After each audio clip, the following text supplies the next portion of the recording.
a sua Bíblia, porque a sua Bíblia é a palavra de Deus. E essa palavra ela vai falar ao seu coração nesse dia de hoje. Deus tem algo a nos ensinar nesse dia de hoje. Abra o seu ouvido, abra o seu coração para aquilo que o Senhor tem a te ensinar nesse dia de hoje. Evangelho de Mateus, capítulo de número 9, verso de número 35, diz assim: E Jesus ia passando por todas as cidades e povoados, ensinando nas sinagogas, pregando as boas novas do reino e curando todas as enfermidades e doenças. E ao ver as multidões, Jesus sentiu grande compaixão pelas pessoas, pois estavam aflitas e desamparadas, como ovelhas que não têm pastor. Na última pregação, nós falamos sobre o serviço. Jesus, ele nos ensinou a sermos servos, a servirmos, a estarmos à disposição. Aliás, essa é a diferença no meio cristão. Precisamos aprender a estar a serviço dos nossos irmãos, a serviço das pessoas que necessitam de nós, e precisamos aprender a estar a serviço do reino de Deus. Aqui a palavra nos fala uma coisa muito interessante, que Jesus, ele ia passando nas vilas, nos lugarejos, Jesus ia passando pelos arraiais, pelas cidades, pelas casas. E onde ele ia passando, diz aqui, que ele ia ensinando. Ele passa, ele nos ensina, e logo diz que ele ia pregando as boas novas do reino. O que são as boas novas? As boas novas são as boas notícias. As boas notícias. Talvez você nesse dia de hoje precisa de uma boa notícia. Aquele que está enfermo precisa ter uma boa notícia, a notícia da cura. Aquele que está aflito precisa de uma boa notícia, a notícia da paz. Aquele que está endividado precisa de uma boa notícia, que as bênçãos de Deus virá sobre ele. Aquele que está vivendo uma vida de pecado precisa das boas notícias do perdão da parte do Senhor. E eu gostaria de perguntar a você, qual é a boa notícia? Essa boa notícia, ela vem da parte de Deus, porque todas as coisas são possíveis a Deus.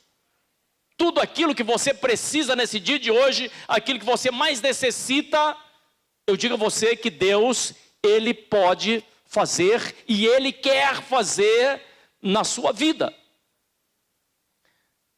A palavra diz que Jesus, ele passou ensinando.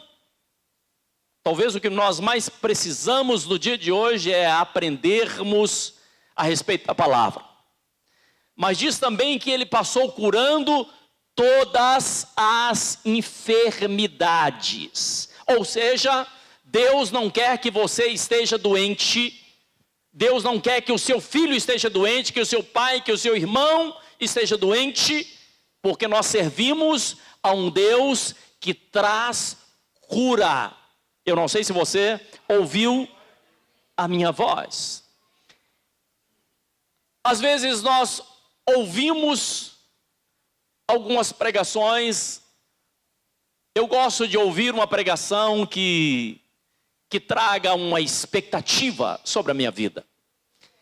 Eu gosto de pregar, e é tão bom sabermos que a palavra de Deus nos traz alegria, a palavra de Deus nos traz um ensinamento. É bom quando a gente aprende as coisas do Senhor, e é exatamente por isso que nós estamos aqui, para pregarmos. Mas a palavra diz também que Jesus viu, está no verso de número 36, ele viu as multidões e Jesus sentiu uma grande compaixão. O que é ter compaixão?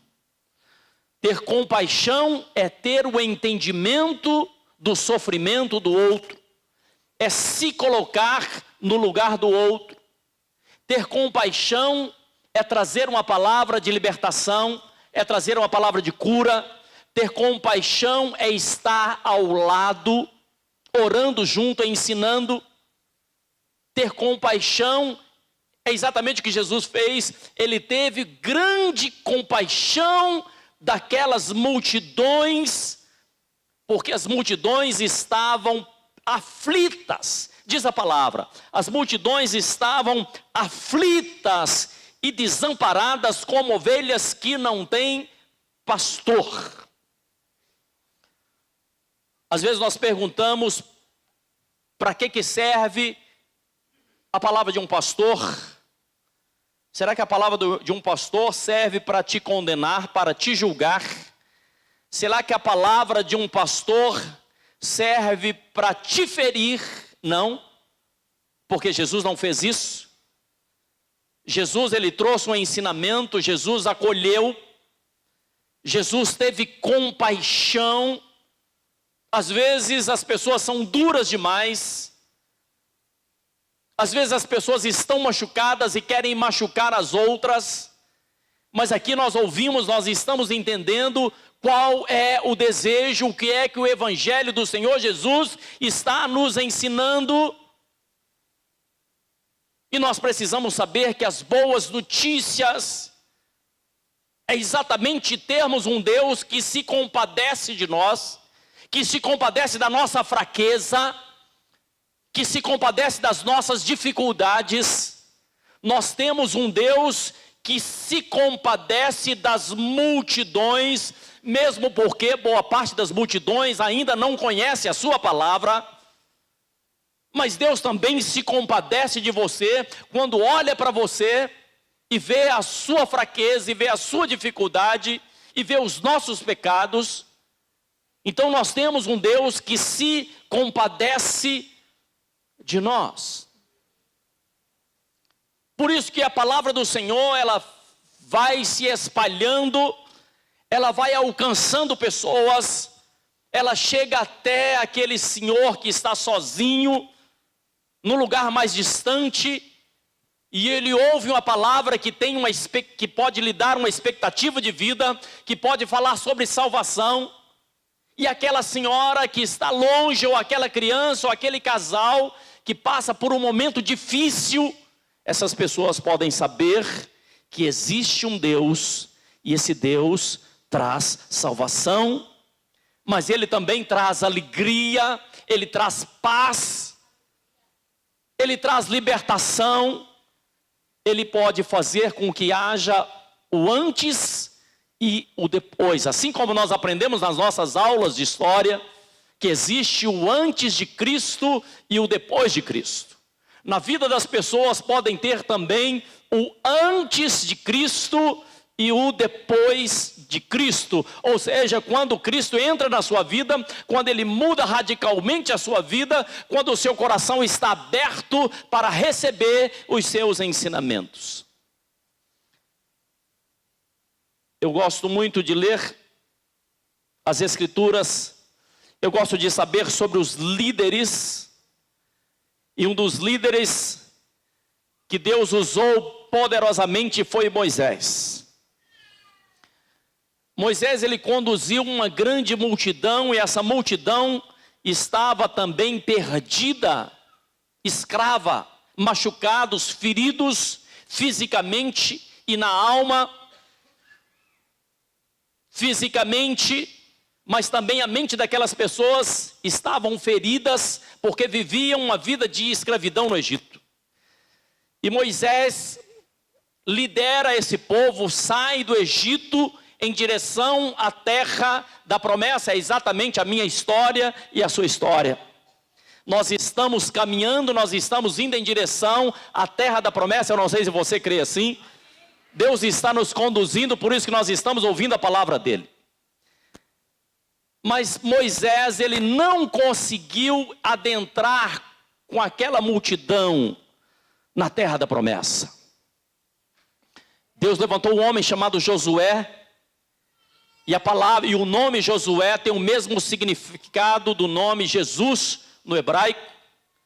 E nós sabemos que às vezes nós chegamos até um determinado ponto, mas nós temos o Senhor Jesus que faz com que a gente esteja entrando ou passando as fronteiras, com que a gente esteja chegando mais longe, com que você possa adentrar a terra da promessa, porque é Jesus que te leva a entrar na terra da promessa. Eu não sei se você pode dizer amém.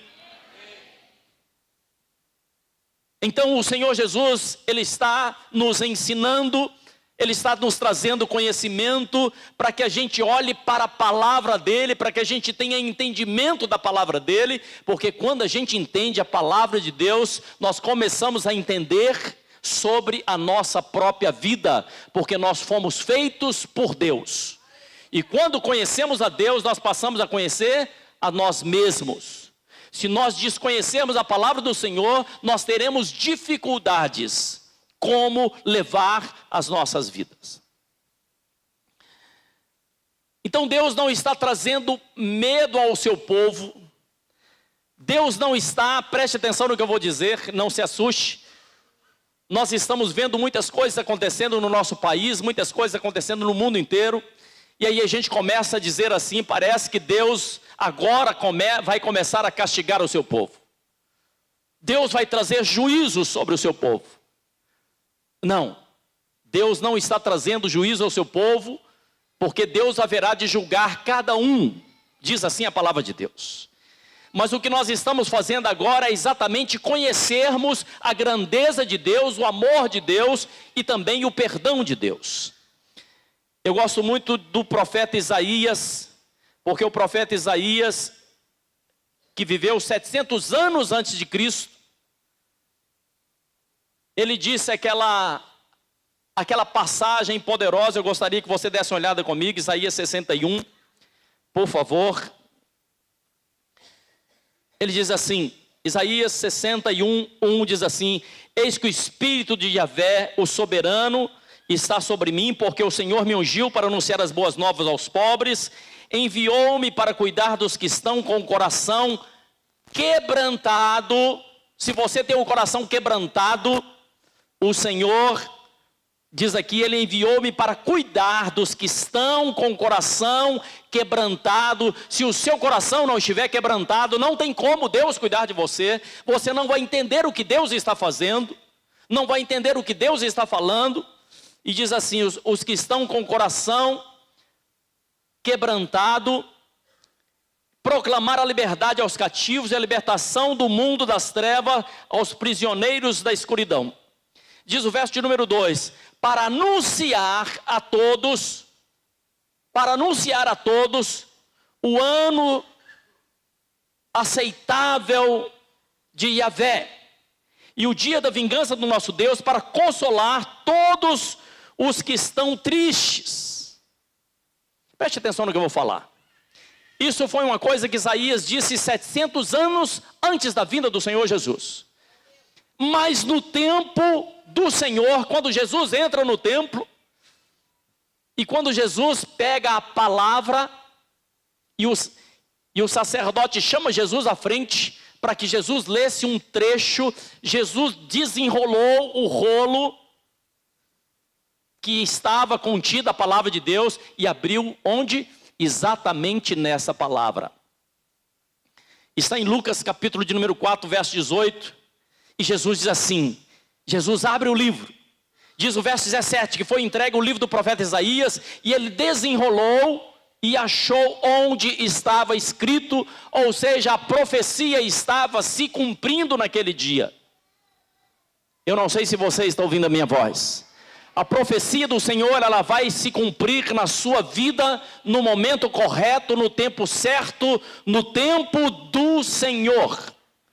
E Jesus abre, ele desenrola aquele onde estava escrito, ele diz assim: o Espírito do Senhor está sobre mim, porque me ungiu, ele está lendo Isaías, para pregar o evangelho aos pobres, ele me enviou a proclamar a libertação dos prisioneiros, a recuperar a vista do cego, para restituir a liberdade dos oprimidos, e promulgar a época da graça do Senhor. Jesus não fala a respeito do ano da vingança, e diz aqui, para restituir a liberdade dos oprimidos e promulgar a época da graça do Senhor. Verso 20 diz assim: e em seguida ele enrolou novamente o livro e devolveu ao assistente e assentou. Preste atenção, Jesus, ele leu até um determinado lugar. Ele nos mostra, ele nos ensina exatamente aquilo que ele está fazendo. Então nós perguntamos: qual é a notícia que Jesus está fazendo? Qual é a notícia que Jesus está nos dando? Jesus está nos ensinando que os nossos pecados nos trazem consequências, complicações, dificuldades, mas ele está dizendo também que esse é um tempo de nós mudarmos a nossa forma de pensar, de nós mudarmos a nossa forma de agir, de nós voltarmos totalmente os nossos olhos para ele, para vivermos a graça dele. Eu não sei se estou sendo claro no que eu estou dizendo. E é exatamente o que Deus faz. Nós servimos a um Deus de amor, nós servimos a um Deus que ama o pecador, mas odeia o pecado. Nós precisamos entender isso.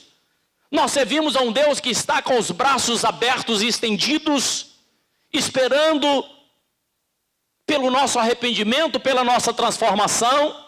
E essa é a boa notícia do Senhor para a sua vida nesse dia de hoje.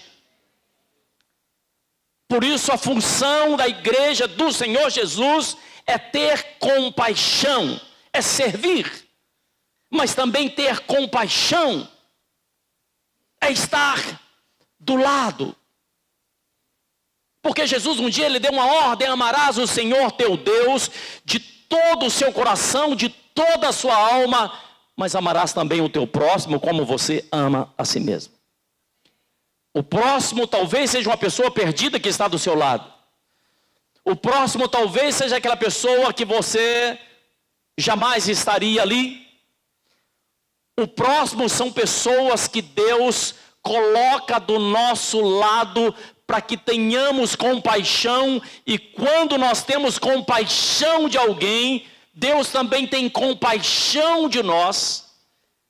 Quando nós ajudamos alguém, nós também estamos sendo ajudados. Quando nós amamos alguém, na verdade nós estamos sendo um canal da graça de Deus para que possa alcançar aquela pessoa. E nós precisamos entender que ele morreu na cruz por pura compaixão. Compaixão das multidões, compaixão da sua família, compaixão por cada um de nós. Eu gostaria que você estivesse ouvindo o que eu estou dizendo. Jesus morreu na cruz por mim e por você, por cada um de nós. Existe uma passagem, e essa passagem está lá no caderno de 2 Reis. Eu gostaria que você desse uma olhada comigo, por favor. 2 Reis. Conta uma história maravilhosa, conta a história de um profeta, um homem que Deus usava poderosamente. Está em 2 Reis, por favor, capítulo 4, verso de número 2. Quando uma viúva, uma mulher que estava passando uma grande dificuldade, chegou até um profeta. Deus quer que você seja profeta na vida de alguém. Deus quer que você, irmã, seja profetisa na vida de alguém. Essa é a função de um homem de Deus, de uma mulher de Deus. Onde você vai, onde você passar, você pode dar uma palavra profética na vida do irmão. Hoje eu estava conversando, eu não estou falando de profetada, eu estou falando de palavra profética, ou seja, dar uma palavra que está aqui na palavra do Senhor, me entenda bem. Hoje eu estava fazendo discipulado com o irmão amado, e eu dizia a ele tem seu ramo de trabalho, eu dizia: meu querido, Deus vai te levar a lugares maravilhosos, porque você tem sido fiel ao Senhor, porque você tem aprendido os princípios da palavra de Deus. E eu creio no lugar que Deus vai levar esse irmão. E vai levar você também a lugares maravilhosos. Eu não sei se os ouvidos estão abertos. Uma mulher, uma viúva, diz aqui as Escrituras, 2 Reis capítulo 4, verso número 2. Essa viúva chega até o profeta e ela diz ao profeta, está no verso 1, que os filhos dela seriam levados como escravos. Consegue imaginar uma situação? E o profeta diz assim: o que eu posso fazer por você? E o profeta faz uma outra pergunta: o que é que você tem na sua casa? Será que você tem chegado pelas pessoas, tem estado à disposição do que é que você pode fazer por alguém? E o profeta pergunta: mas o que é que você tem na sua casa? Ela diz assim: profeta, eu tenho um pouco de azeite. Essa palavra, ela nos dias de hoje, ela significa, o azeite significa a unção do Espírito Santo sobre a nossa vida. O que Deus tem te dado nunca vai acabar. Essa é uma palavra para a sua vida, em nome de Jesus. Eu quero convidar você a fechar os seus olhos, onde você se encontra. Pai, nós te adoramos, nós bendizemos o teu nome. Nesse dia de hoje nós ouvimos a tua palavra, e a tua palavra, ela não vai voltar vazia. Ela está cumprindo um propósito, ela está cumprindo um projeto. Portanto, nesse dia de hoje, abençoa esse homem, abençoa essa mulher, que ao ouvir a tua palavra, Senhor, a tua palavra possa ser uma semente que esteja caindo em uma terra fértil. Abençoe e dê crescimento a 30, a 60 e a 100 por um. É o que nós pedimos e agradecemos em nome de Jesus. Amém, amém e graças a Deus.